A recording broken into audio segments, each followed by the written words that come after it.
Right, so this is the fourth video, and in terms of our process of research, analysis, point of view, ideation, prototype, solution, after we've done the problem framing, we are on research now. Now, the key underlying research approach in design thinking is ethnography. Ethnography is what anthropologists and sociologists have used to understand uncontacted people groups, or people groups that are hard to understand, right? And what we're seeing here in this field is that these tools are being brought from anthropology into business and treating the user as somebody that is not understood.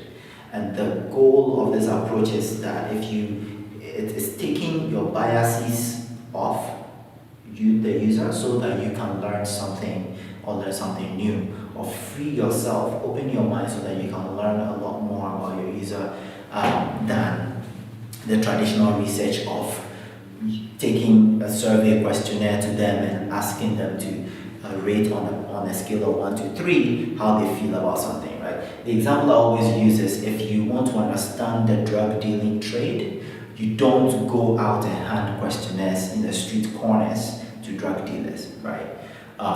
You immerse yourself and you watch and you learn and you observe and you do interviews and you understand it more deeply. Hopefully you don't get caught, and then you write a book, about how the process works and stuff like that. So what we're doing here is that we're looking at users as people that we don't understand at all, and so we want to go a lot deeper, and that's where the tools of empathy come in, right? So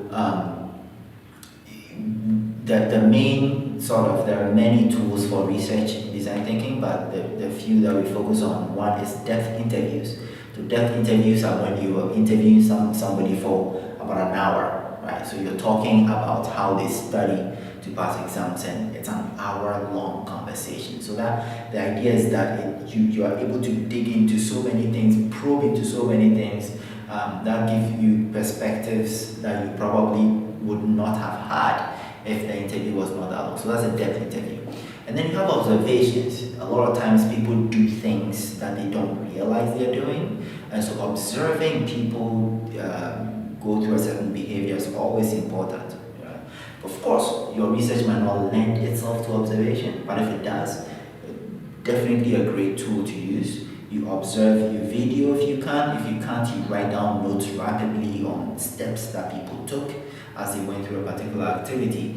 And it's always good to follow up after observations, maybe a few people, to clarify some of the things that we're doing. Say, hey, I saw you close the door after you did this. What was that about? And then they would give you more information. Another method is to use experiments. Now, experiments are often very easy to do, but we shy away from them.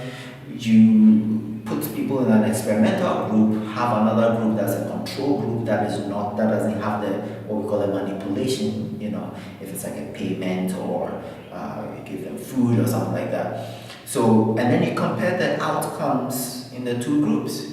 Sometimes if you want to wait to observe something, in reality it will take too long, but you can set it up in an experiment and learn about it in a very short period of time.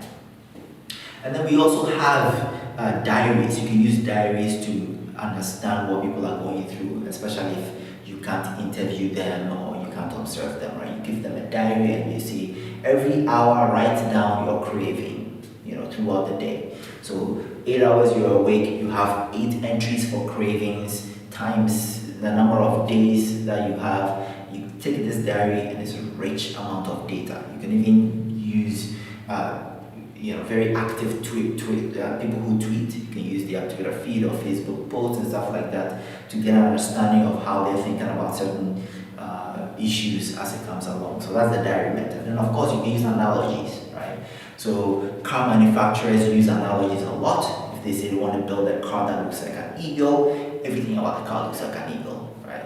There's so many examples in history.